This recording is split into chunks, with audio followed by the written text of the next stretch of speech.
Welcome back. Part 3 begins with the electrical testing of the universal regulator kit, using a bench power supply, an oscilloscope, and a multimeter to verify correct operation. While the circuit can provide preset DC outputs of 3, 5, 6, 9, 12, or 15 volts, this demonstration focuses on a controlled test using 12-volt input with the 5-volt preset output selected. The testing setup is as shown. The bench power supply is configured to deliver a controlled and safe initial power-up for the universal regulator kit. The power supply is set to provide a stable 12-volt output, while the regulator board itself is preset via the jumper for a fixed 5-volt output. To protect the circuit during the first power-up, the bench supply's current limit is capped at 100 mA, ensuring that any short circuit, or incorrect component installation, is immediately contained without risking damage to the board or connected equipment. For the load test, I'm using a resistance of 100 ohms connected across the regulator's positive and negative output lines. At a 5-volt output, this resistance draws approximately 50 mA, which is a safe and very manageable load for the LM317 regulator IC. This lets us verify that the regulator maintains a stable output voltage under real operating conditions without stressing the device. The multimeter is connected directly across the regulator's output pins, with the yellow test lead connected to the positive output terminal and the green test lead connected to the negative output terminal. This arrangement provides a clean, real-time measurement of the regulated output voltage while the circuit is powered from the bench supply. By placing the meter across the load terminals rather than elsewhere in the circuit, you are reading the regulator's true delivered output under test conditions, ensuring any deviation, instability, or wiring fault is immediately visible. The 2-channel USB oscilloscope is now configured to provide continuous, real-time visibility of the circuit's behavior.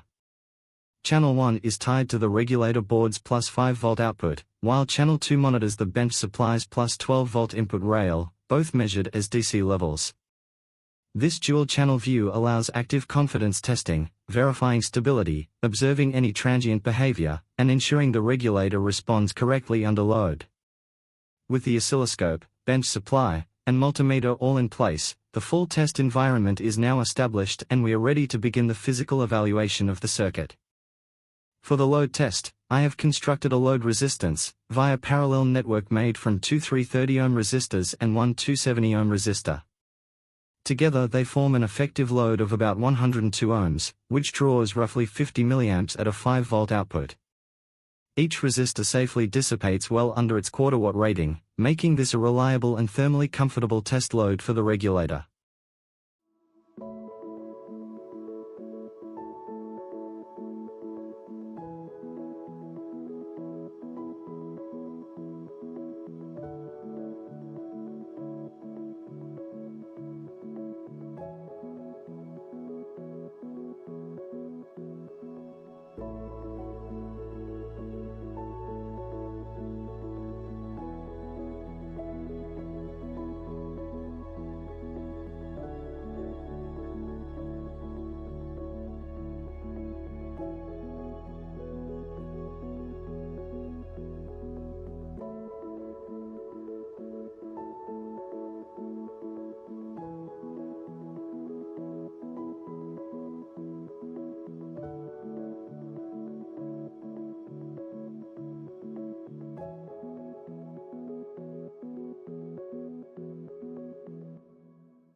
On the whiteboard I've included two quick reference calculations, the LM317 heatsink dissipation for a 12V to 5V drop at a 50 mA load, and the load resistor calculation using a 100 ohm equivalent. For the resistor load, I simply used a 3-resistor combination of two 330 ohm resistors, and a 270 ohm resistor, because those were the values I had on hand. The maths is all shown above, so this section is just to give you the context for what you're seeing on the sheet. Finally, I show the regulator under test. When the output of the bench power supply is switched on, the supply's current output meter immediately indicates 52 mA, the current drawn by the regulator under load.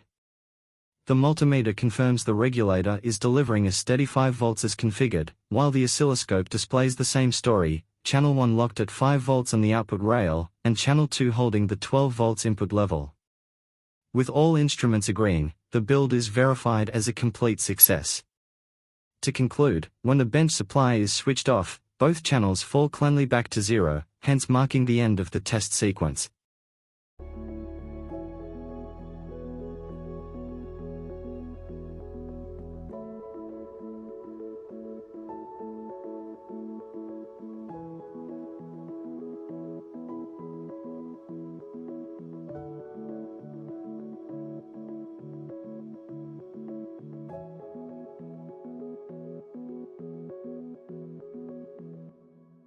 This wraps up the build of the Altronics K3220 Universal Regulator Kit.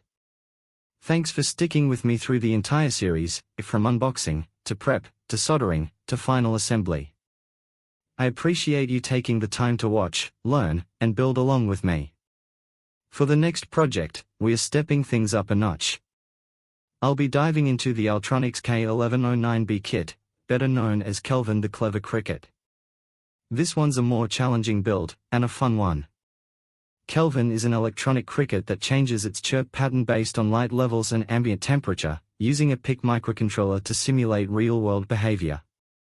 It's a great mix of analog sensing and microcontroller logic, so there'll be plenty to explore. Thanks again for watching, and I'll see you in the next build.